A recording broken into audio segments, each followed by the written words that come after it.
atualizar as informações sobre o andamento das investigações que estão sendo procedidas. Nesse momento, está ocorrendo a oitiva do excelentíssimo governador do Distrito Federal, Ibanez Rocha. Faço questão de frisar que foi um oferecimento espontâneo do próprio governador. Ele procurou a Polícia Federal dizendo que gostaria de prestar depoimento e está sendo ouvido nesse momento. Nós tivemos a realização da oitiva do senhor comandante-geral da Polícia Militar, que foi destituído, ou seja, aquele que estava no comando no último domingo. Ele já apresentou a sua versão quanto aos fatos.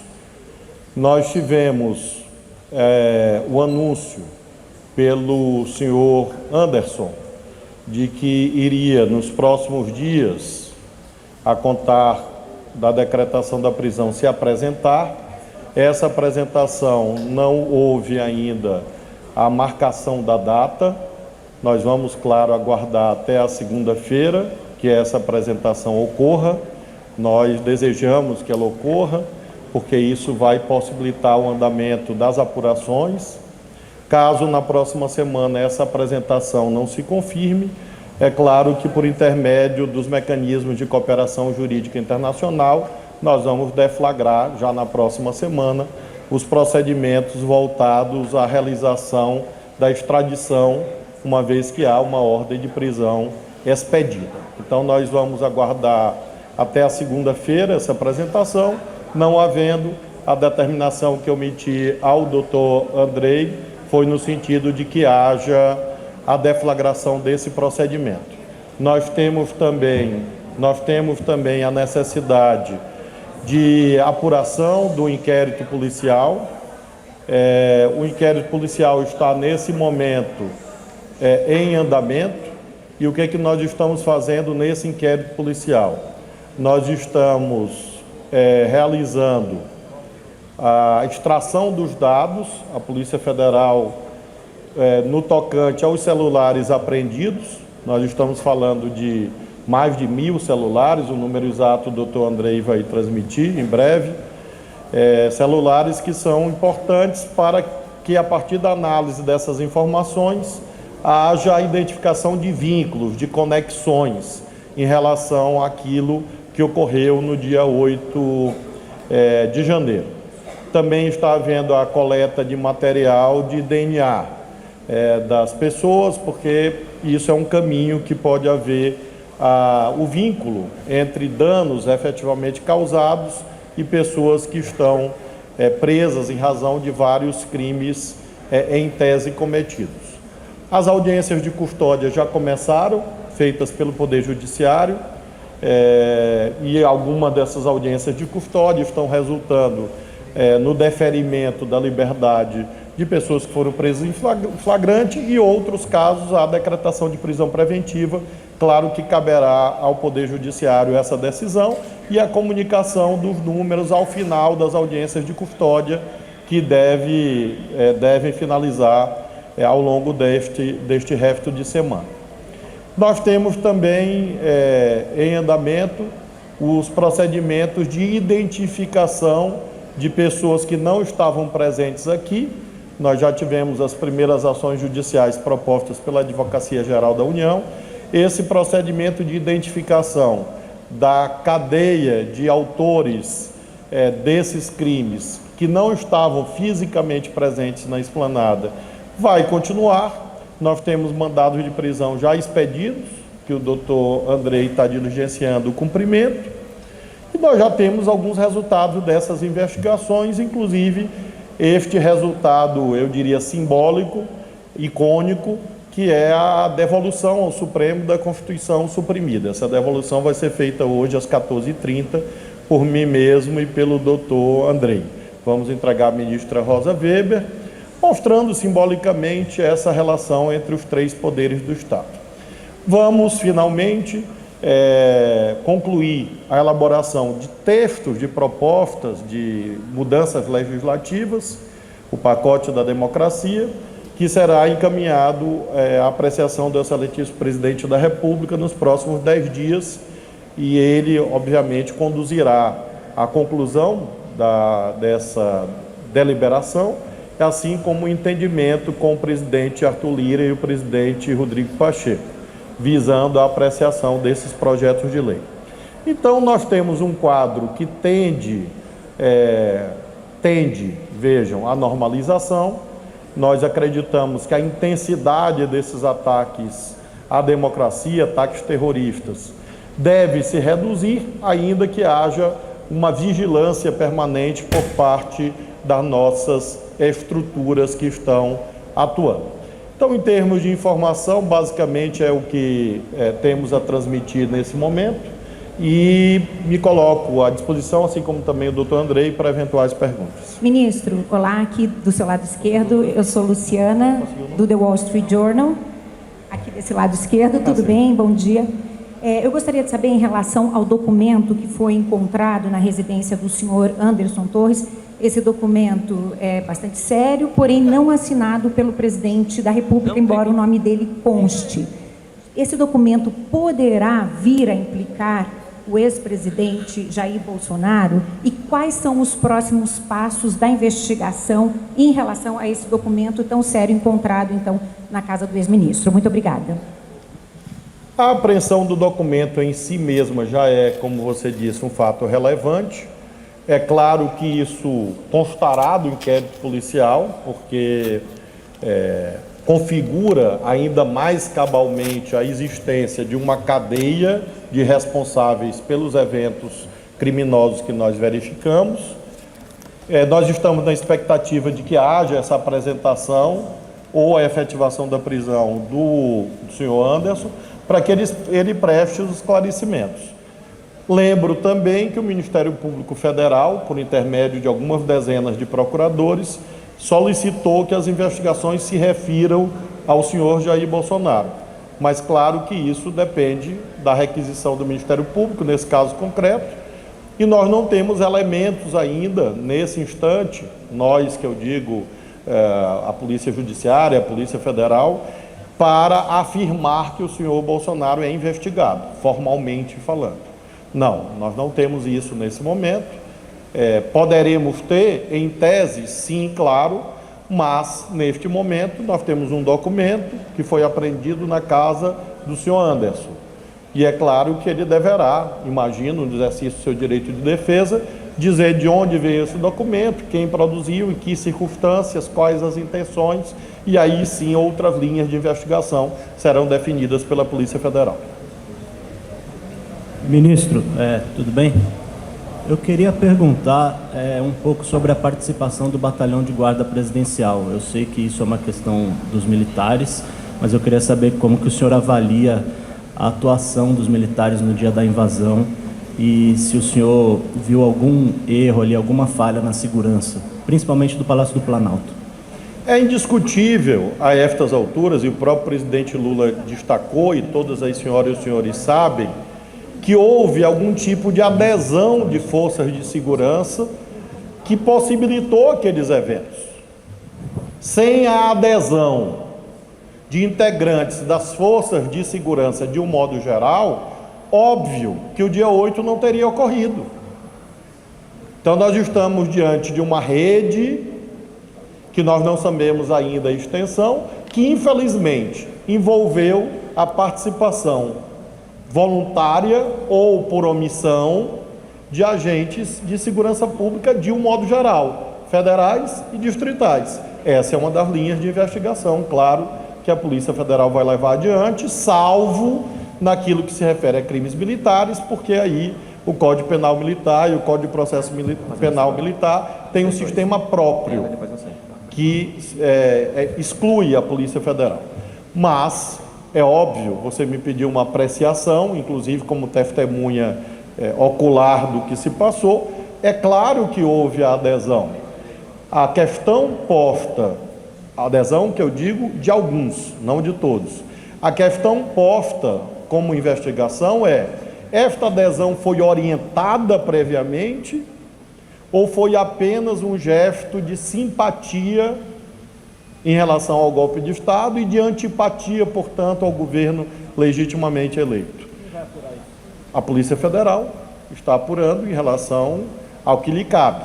aquilo que depende do Código Penal Militar, do Código de Processo Penal Militar, aí nós temos o Ministério Público Militar e o Inquérito Policial Militar, e infelizmente não há essa possibilidade da Polícia Federal atuar, salvo se o Supremo decidir que toda essa apuração vai se dar no âmbito daquele inquérito que lá tramita. E aí seria uma decisão do ministro Alexandre de Moraes. Ministro, nesse contexto ainda, que César Feitosa, da Folha de São Paulo, boa tarde já para os senhores. Já há alguma avaliação dentro da Polícia Federal, do Ministério da Justiça, que nesse caso específico do Batalhão de Guarda Presidencial e do Comando do Exército também, seja necessária e está dentro das atribuições também da PF, nesse caso, uma possível prisão, ou seja, já houve algum pedido de prisão contra algum militar, e isso estaria no âmbito da PF, no entendimento do senhor?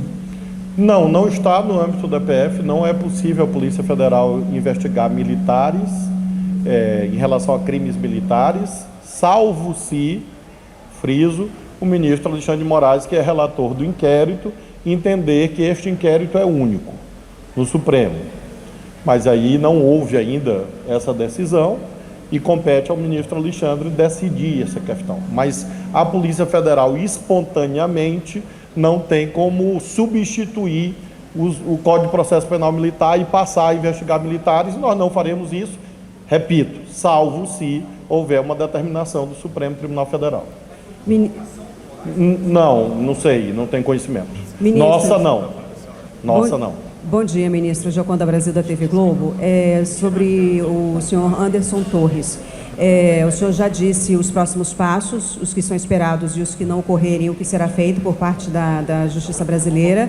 Mas eu gostaria que o senhor fizesse uma avaliação, por gentileza, da situação jurídica dele depois da descoberta desse documento. Se isso agrava ou não a situação dele. Já aproveitando aqui que é o mesmo veículo, o Zé Viana tem uma pergunta a respeito das questões administrativas relacionadas ao senhor Anderson. Bom dia, José Viana, da TV Globo. Quem sabe o doutor Andrei pode responder com mais propriedade isso. Como é que fica a situação do ex-ministro Torres em questões administrativas dentro da corporação? Foi aberto um procedimento? Ele pode ser expulso da corporação? O que pode acontecer com o doutor Torres, Andrei? Nós temos duas esferas de responsabilidade. Uma é a responsabilidade penal, e essa ocorre inicialmente no inquérito policial e sucessivamente no âmbito do Ministério Público e do Poder Judiciário. Em relação a isto, é claro que o documento configura um elemento fundamental para a compreensão da causa e efeito. O documento é um nexo de uma relação de eventos que se inaugura no dia 30 de outubro, dia do segundo turno, e chega ao dia 8 de janeiro. Então, o documento é como se fosse uma espécie de elo perdido entre uma sucessão de eventos, mostrando que eles não eram casos isolados, e sim que havia um engendramento, havia um planejamento. O documento materializa isto. Claro que ele materializa, mas nós não temos e não podemos ter agora certeza de autoria, porque quem diz a autoria do documento é o delegado que preside o inquérito e, obviamente, o Ministério Público e o Poder Judiciário.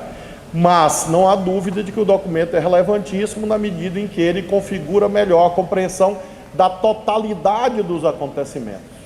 Ou seja, há infelizmente, uma congruência, uma coerência entre tudo que nós vimos entre o dia 30 de outubro, entre o dia 30 de outubro e que nós vimos até o dia 8 de janeiro.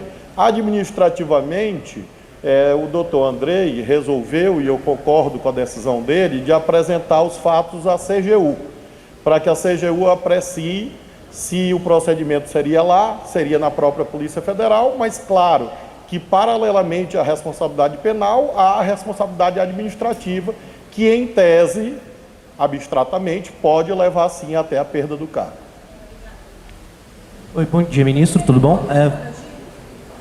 Tecnicamente ainda não, porque não houve ainda essa configuração, mas como eu mencionei, nós temos algumas horas entre o compromisso de apresentação que foi feito e até que essa condição seja adquirida. A Polícia Federal vai tomar as providências na segunda-feira, se não houver a apresentação espontânea que foi anunciada. Vamos aguardar até o domingo, e aí segunda-feira a Polícia Federal, claro, irá tomar as providências cabíveis, que aí envolve essa definição jurídica e também as providências aí de cooperação jurídica internacional. Bom dia, ministro.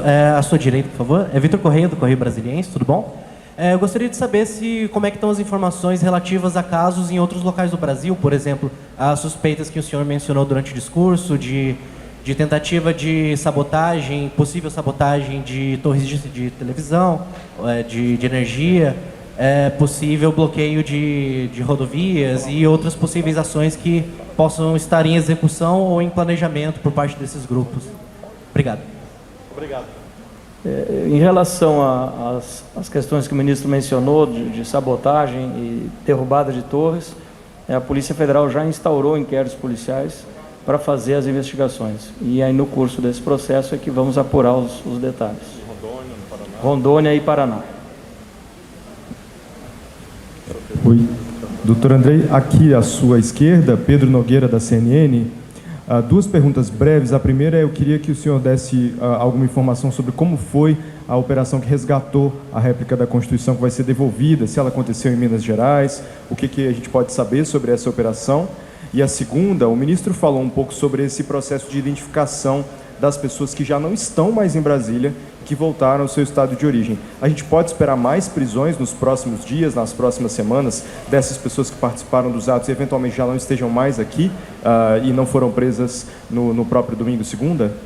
Obrigado. Em relação à identificação, nós temos muito material coletado, né? Tanto material coletado pela nossa equipe de papiloscopistas e peritos, como também muitas imagens de todos os ambientes, né, onde houve os atos terroristas desse final de semana. Então, a partir desses elementos que temos, a investigação vai seguir, né, e eu não posso antecipar aqui se haverá ou não prisões, mas posso dizer com segurança que nós vamos seguir a investigação, procurando responsabilizar todos aqueles que, de alguma maneira, participaram dos atos.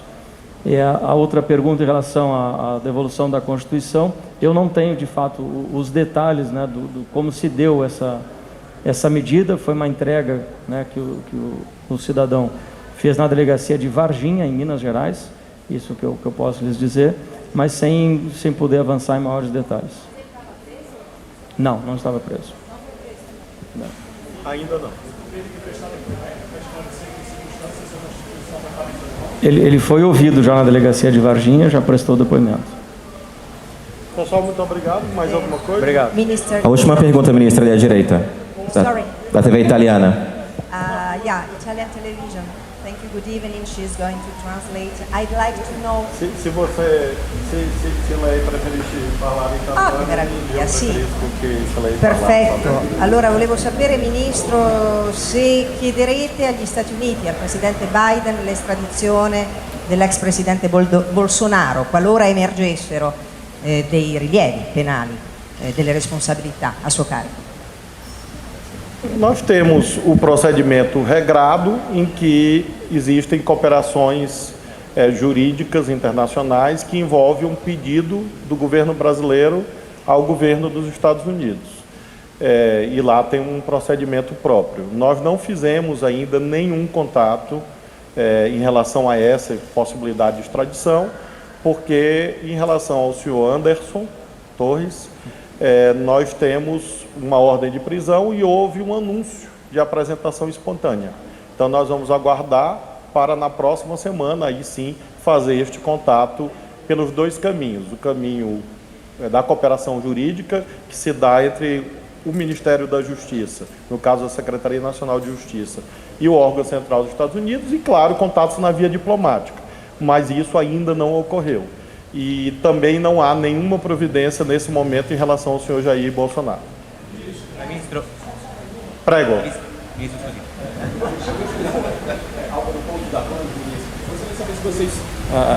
Gostaria de saber se vocês têm a informação de que o Anderson Torres encontrou com o Bolsonaro nessa estadia dele nos Estados Unidos, e também gostaria que o senhor se defendesse sobre as acusações de omissão do Ministério da Justiça, que teria informações sobre o tamanho da manifestação que viria no dia 8 e que poderiam ter feito mais, principalmente essa acusação feita por parlamentares da agora oposição. Na verdade, não há propriamente uma acusação e, portanto, não há sequer necessidade de se defender, porque é algo puramente ficcional. Este relato da ABIN é ficcional, nunca chegou nada até mim, e todas as providências prévias que cabiam ao Ministério da Justiça foram adotadas, todas sem exceção. Contatos com os governos, inclusive com o governo do Distrito Federal, mas também com o governador de São Paulo, o governador do Rio e outros. Houve um planejamento com a participação das instituições federais. Houve, na sexta-feira, a delimitação de responsabilidades em relação, por exemplo, à proteção da ordem pública, que constitucionalmente, à luz do artigo 144, depende da Polícia Militar do Distrito Federal. Era impossível colocar a Polícia Federal aqui, seria ilegal. Era impossível colocar a Polícia Rodoviária Federal aqui, seria ilegal. E era impossível também colocar a Força Nacional para agir imediatamente, sem anuência do governador, decidir o Supremo. Então, há, na verdade, uma narrativa política que visa proteger terroristas. Essa tentativa vil, acanalhada, eu diria, de envolver a mim e outros, é apenas proteção de terrorista. E aí é uma pauta realmente que não tem nenhuma sustentação material, até porque antes, durante e depois, todas as providências que me cabiam foram tomadas. Mas eu não sou ditador, não sou candidato a ditador, e nós só poderíamos atuar substituindo a direção do governo do Distrito Federal após a intervenção federal. Feita a intervenção federal, aí sim as providências foram tomadas. E alguém, assim, poderia ainda perguntar por que a intervenção federal não foi feita antes do evento? Porque seria ilegal. Se eu propusesse na sexta-feira, ou na quinta, ou no sábado mesmo, uma intervenção no Distrito Federal, eu não teria nenhuma base para sustentar essa intervenção federal, e eu atuo aqui de acordo com a lei. No momento em que, da janela aqui em cima, eu vi acontecendo a razão para a intervenção federal, imediatamente eu propus, imediatamente o presidente Lula decretou. Eu estou falando do intervalo de menos de uma hora entre a proposta, a redação do decreto, a assinatura do presidente da República e o interventor assumindo. Então, realmente, é algo, como eu te disse, fantasioso e friso, acanalhado, quem se dedica a esse tipo de narrativa. Ministro, approfitto che comprende l'italiano così bene, allora le volevo chiedere... Io comprendo un poco. Va benissimo, è velocissima la domanda. Le volevo chiedere una cosa: la notte tra l'8 e il 9 gennaio, quando avete incontrato i militari nel distretto, i comandanti militari, avete dovuto insistere per far sgomberare il sit-in di protesta, oppure è stato un accordo facile, semplice con i militari? O capítulo... Se vocês tiveram que insistir com os militares para desmantelar os acampamentos. Sim. Grazie. Eu, na verdade, tenho, em relação a isto, duas abordagens. A primeira, houve, antes dos eventos do dia 8, tentativas de que esses acampamentos fossem desfeitos. Essas tentativas, infelizmente, não se tornaram possíveis, em razão da resistência que havia por parte de alguns segmentos militares. Havia uma visão de saída progressiva, negociada, dia a dia, e não uma retirada em um único dia. Depois, sim, já no dia 9, como o senhor perguntou, aí houve essa desmontagem, no dia 9 de janeiro, e aí sem nenhuma resistência, e de fato os acampamentos foram desativados. O senhor comentou... Pessoal, essa é a última pergunta, o ministro está com uma agenda agora, tá? O senhor comentou a entrega ao presidente Lula nos próximos dias de um pacote de medidas legais. Gostaria de saber se o senhor pode antecipar alguma coisa, que propostas são essas que os senhores estão discutindo? Nós estamos discutindo temas, não há ainda uma definição do conteúdo dessas medidas, porque, claro, isso dependerá da apreciação do presidente Lula e do tipo de diálogo que ele manterá com o Congresso Nacional. mas posso antecipar temas. Um deles, segurança do Distrito Federal, tendo em vista que é um ente híbrido, e provavelmente nós vamos propor algo que reforce a autoridade do governo federal, principalmente no que se refere à sede dos poderes, à esplanada dos ministérios, porque o modelo que há hoje na Constituição é de que isto cabe ao Distrito Federal, ao governo local, e a União repassa recursos para o Fundo Constitucional. O senhor sabe disso. Então, esse modelo mostrou uma insuficiência diante da gravidade dos eventos que ocorreram aqui. Então, esse é um tema sobre a mesa, respeitando, claro, a autonomia federativa do Distrito Federal, mas esse tema será debatido de como nós podemos ampliar a presença do governo federal, sobretudo em relação à sede dos 3 poderes da República. E há várias propostas, desde a constituição de uma Guarda Nacional Permanente para atuar na proteção do plano piloto ou da esplanada dos ministérios, até propostas que dizem respeito a mecanismos de cooperação entre o governo do Distrito Federal e a União, de modo a que, por exemplo, a escolha do secretário de Segurança Pública seja compartilhada. Então, há várias ideias possíveis, mas não há nenhuma definida ainda. Nós temos um debate interno no Ministério da Justiça e haverá consulta pública, especialistas. Em 10 dias nós teremos mais o conteúdo desses primeiros projetos. E haverá seguramente também um projeto sobre internet, porque os crimes de ódio político, o terrorismo político, os crimes contra o Estado Democrático de Direito estão largamente fluindo por intermédio da internet, e nós consideramos que é preciso uma regulação sobre isso, a fim de prevenir novos eventos no Brasil. É um debate internacional, mas é um debate que nós faremos. Então, deve ser 4 ou 5 projetos de lei e ou medidas provisórias que vão nessa direção. Temos também a possibilidade de apreciação de vetos que foram opostos pelo ex-presidente da República na lei sobre crimes contra o Estado Democrático de Direito. Então, há várias ideias ainda em debate técnico e, obviamente, serão enviadas ao presidente Lula para que ele examine e converse com os demais poderes. O certo é que é necessário um reforço da institucionalidade democrática à vista da intensidade do terrorismo político que, infelizmente, o Brasil está vivendo. Mas essa articulação com o governo seria possível se o governador libanês retornasse ao cargo? Essa é uma decisão que cabe ao Supremo Tribunal Federal e eu realmente não quero me pronunciar sobre isso. Hoje, às 4 horas da tarde, vou receber a governadora em exercício, Celina Leão. Ela pediu essa audiência, nós vamos tratar com ela, assim como tratamos com o governador Ibanez antes. E se ele retornar, nós vamos tratar com ele, nós respeitamos a vontade do povo do Distrito Federal que o elegeu. Pessoal, muito obrigado, viu? Obrigada, pessoal.